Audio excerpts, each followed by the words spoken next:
lembro de um filme, se não me engano, se chamava João de Deus. Não tem nada que Nossa, ver que nome, hein? com o João de Deus. É um filme português, se não me engano, chama-se João de Deus. Que tem uma cena que ele está entrevistando gente para trabalhar. Acho que ele tinha um bar, um restaurante, alguma coisa assim. E aí vem uma candidata e ele pergunta: você estudou? Você pretende fazer universidade? Alguma coisa assim? E ela responde assim: não, eu pretendo me formar na Universidade da Vida. E aí ele responde: tá bom, quando você tirar o diploma, você volta aqui. Aí é foda, né?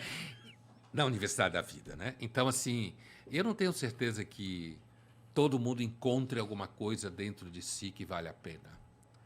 Entende? Eu não tenho certeza se isso existe. Eu lembro que a gente conversou sobre isso quando a gente estava falando sobre propósito. Pode ser. A gente que eu tenho certeza. eu, por exemplo, até aquele momento ali, eu tinha total certeza que era possível que as pessoas encontrassem seu próprio propósito em algum momento da vida. Mas você jogou areia nessa minha ideia. Olha, Opa, boa, Borra. isqueiro Agora sim, maçarico, agora sim. cara. Aí Olha sim, só. experiência completa. Pô, os caras são competentes aqui mesmo, né? Boa, Pô, Borra. o cara te arruma um cinzeiro muito do caralho e tu acende com um bique rosa, é foda, né? Faz parte da vida. Né? Já veio até a Zona Leste, né? Então. Mas eu discordo um pouco de vocês no sentido que eu acredito que fisicamente é possível todo mundo ter propósito, entendeu? Porque não há nada que impeça alguém de realmente alcançar algo que sinta ela com propósito. Eu acho que muitas vezes as pessoas não encontram o propósito porque elas estão perdidas mesmo. Porque o que impede fisicamente alguém de encontrar propósito? Mas você concorda que é possível uma pessoa viver a vida inteira sem propósito? Eu acredito, mas não é porque ela não tinha um propósito a ser encontrado ou alguma coisa que pudesse acontecer na vida que desse sentimento de propósito pra ela. Só que aconteceu dela nunca ter tido isso. Mas não Porque que tinha coisa mais importante pra fazer, talvez? Ou talvez essa pessoa nasceu, teve, sei lá, 6 anos e aí teve um acidente e ficou tetraplégica pra sentar, tá ligado? Tipo, às vezes a vida só não deixou ela encontrar o propósito por causa de circunstâncias. Mas não é que é impossível dela encontrar, tá ligado? Eu não sei. Impossível não é, assim como não é impossível. É improvável que todo mundo encontre. Não é impossível que todo mundo fique rico. Em tese. Aliás, essa é uma das promessas do capitalismo. É um pouco impossível. Mas, na prática... Estatisticamente falando, é impossível que aconteça. Na prática é difícil. Então, em tese, se tudo der muito certo na tua vida, seja lá o que isso quer dizer, né? Porque, como dizem os religiosos, Deus escreve certo por linhas tortas, né? Mas se tudo der certo na sua vida, pode ser que você encontre propósito. Agora, você tem pessoas, por exemplo, que nascem em famílias muito ricas, o que aparentemente parece que facilita, e, no entanto, a pessoa cresce fazendo, sei lá, sai louco fazendo documentário sobre pobre, entendeu? Porque, na realidade, não tem o que fazer.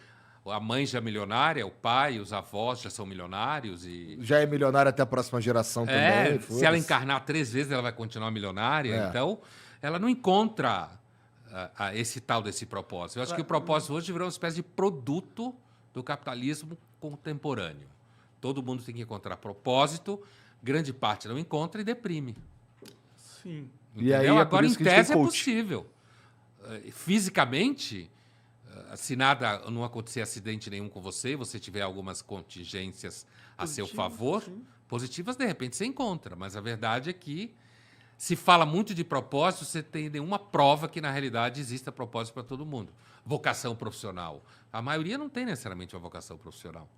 Vai trabalhar no que puder para conseguir pagar o boleto. Nós três aqui somos prova de que vocação profissional é tudo mentira. É meio bizarro pensar que a natureza produziu seres para ser bombeiro, ou para ser médico, ou para ser engenheiro. Ele produziu seres para caçar e comer e tal. Né? De novo, o fato da sociedade ter mudado tanto a forma com que a gente vive, com certeza fudeu a nossa cabeça nesse sentido de propósito, tá ligado? A gente não foi codificado para viver como a gente vive, tá ligado? É bizarro, a gente tá vivendo num cenário bizarro, cada vez mais bizarro. A maior parte do tempo a gente foi caçador-coletor, passou fome o tempo inteiro, por isso essa discussão de comida é frescura de rico, né? Escolher comida. A gente passou fome quase o tempo inteiro da nossa história. Eu acho que isso já é um fator fundamental. Quando se pensa em história, sociedade, a maior parte do tempo a gente passou passando fome. né? Não passar fome é uma experiência nova na espécie, estatisticamente, eu quero dizer, é uma experiência nova. A maior tem uma teoria muito interessante em estudos de religião, a arqueologia da religião, que é uma teoria bastante forte, de que no começo a humanidade adorou espíritos malignos. Na verdade, é muito estranho assim, mas é uma teoria muito poderosa, arqueologicamente fundamentada, cultos de violência, né? Sacrificiais, porque entendiam quem estava mandando nas coisas eram espíritos de alguma forma que a gente chama de maligno. Por quê?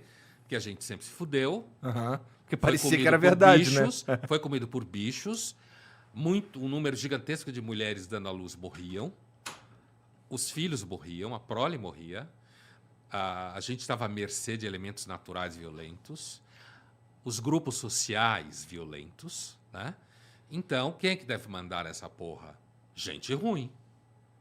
Então, é muito provável que a gente começou a cultuar o que se chamaria de espíritos malignos, ou deuses maus, ou demônios, no sentido do senso comum, do que a ideia de que o princípio era bom. Essa ideia de que o princípio é bom no cristianismo, no islamismo, no judaísmo, por exemplo, é uma ideia relativamente nova. Os próprios deuses gregos, eles não eram necessariamente bons, né? Eles eram meio... eles eram humanos com poderes. E imortais. E imortais, é. É, isso aí. Eles também não eram tão legais. assim. Exato, Eles faziam o que dava na telha, né? Comia Jesus todo é o mundo. primeiro Deus super legal que inventaram. É. E olha o que me deu. Que Olha no que inventaram. deu, não pode. E olha no que deu, né? É evidente que não deu só nisso, né? Aham. De novo, voltando à história, né? Mas essa ideia de você cultuar alguém que é muito rico e poderoso, se você for à Bíblia, falando da Bíblia especificamente, judaica e cristã, não há como sustentar a ideia de que aquele personagem lá valorizava bens materiais. Sim. Na Bíblia. Com certeza não é. Não há como sustentar isso. Pelo contrário, não há. Isso é uma criação muito recente, Sim. que tem mais a ver com a ideia muito antiga de que os deuses são fodões e poderosos e fazem com que você mande em todo mundo. É mais antigo do que Jesus, que era um cara legal. Pra mim é o capitalismo tomando conta da religião. Isso aí é um exemplo disso. É quando a religião vira um negócio. Pra mim isso é um negócio. É um negócio, é um culto pra você crescer a sua marca, o seu branding. E é isso.